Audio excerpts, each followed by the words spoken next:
But the drug war has caused us to do so many foolish things. Not only it's a violation of freedom of choice and taking your own risks, it violates the concept of states' rights and state legislation, but it also has done something rather weird in many ways. This whole idea, and it's only recent, it's in the lifetime of many of us here. It was the first federal law against the use of marijuana occurred in 1937, I believe. 1937. Before that, people did use that. States had right to regulate, but it's a recent onset.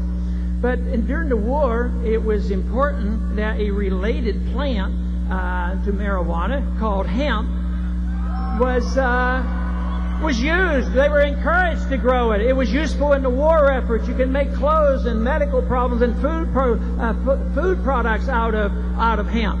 But we are obsessed and confused. And what does the federal government do? If you go out and plant hemp plants, you're going to go to jail. What's going on?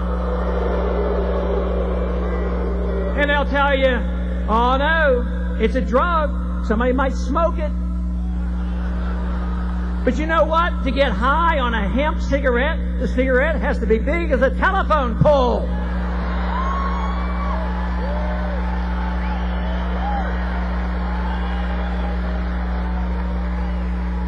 This is a very, very serious issue.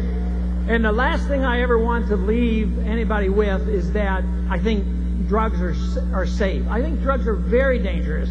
I think illegal drugs, the ones that are currently illegal, are very, very dangerous, and we should be very cautious about it. But I also, as a physician, recognize of the great danger of prescription drugs.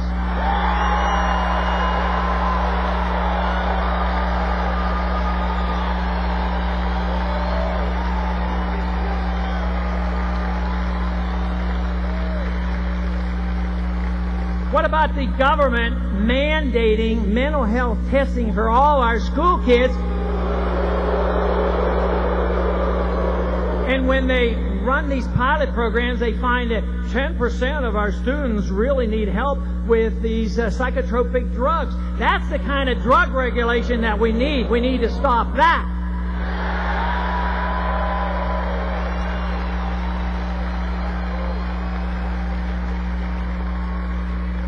But this whole issue of hemp is rather fascinating, not only in the idea of personal choices and states' rights, but also the stupid complications that come from it.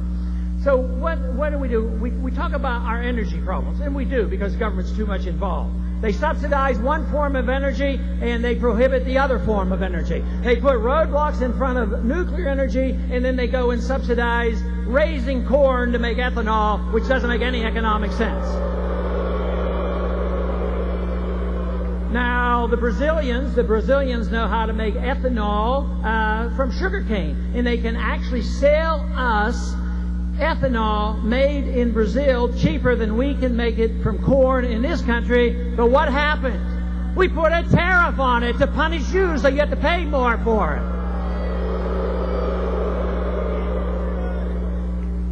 But there is a better source of ethanol, and it happens to be hemp.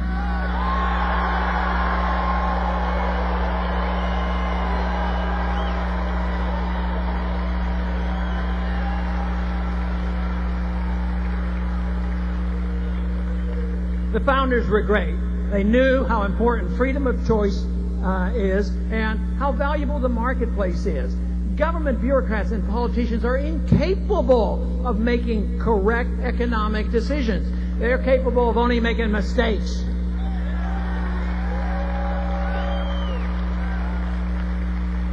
This whole notion that the federal government has to tell us, what we can eat and drink and smoke leads to some other silly things.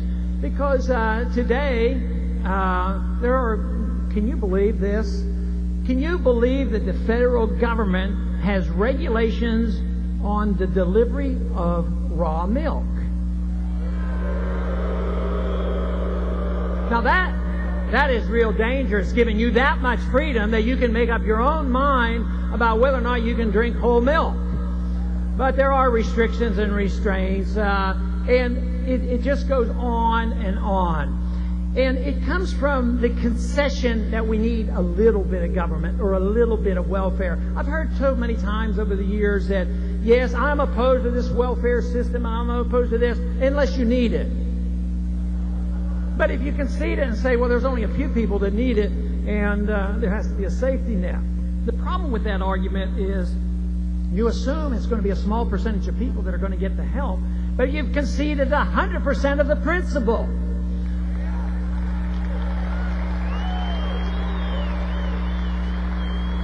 And then what happens is, if there's something that comes for free, you subsidize something, you get more of it, and it leads to the devastating complications of what a welfare society comes to. But not only that, is so often the good motivations, the moral high ground that the other side so often have, is it doesn't work out. It doesn't really help those people, whether it's domestic welfare or national and foreign welfare. What it generally helps are the people who are in power and in control in the corporations. If you have a housing program, and we've just witnessed what happens when the government gets involved in directing housing money and the malinvestment through the Federal Reserve. So what they do is they end up doing the same thing over and over again. And what we need to do is break up this cycle and say that we have to stop this, because if not, it'll bankrupt and destroy our country and destroy our liberties.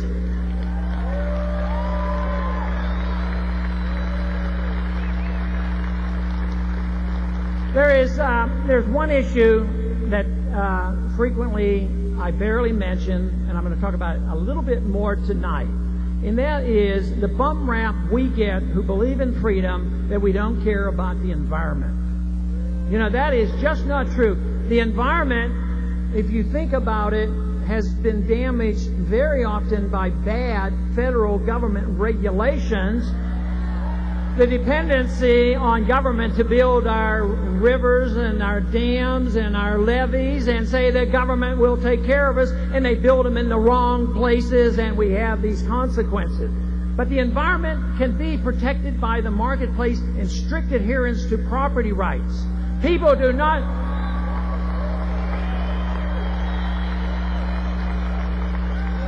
None of us have a right to pollute our neighbor's property. We don't have a right to pollute their property, their air, or their water. A strict adherence to this would protect the environment.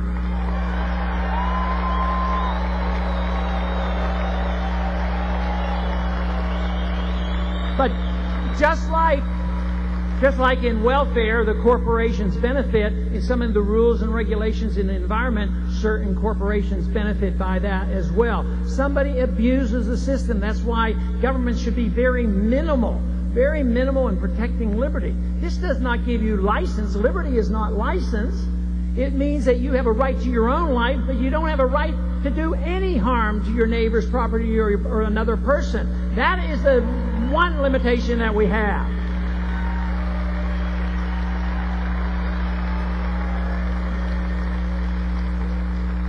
One thing that I believe is coming out as a consequence of the campaign in the primary has been transitioned to the Campaign for Liberty, and now we've had a grand 3 days, and we're climaxing that campaign right now, and there's every reason in the world for us to be energized.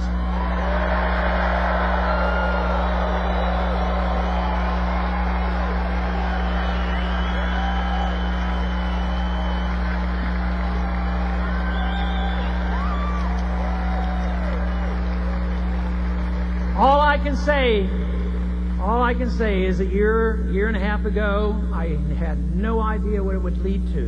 And it's led to a lot more than I ever dreamed of. But I firmly believe now that our day is coming.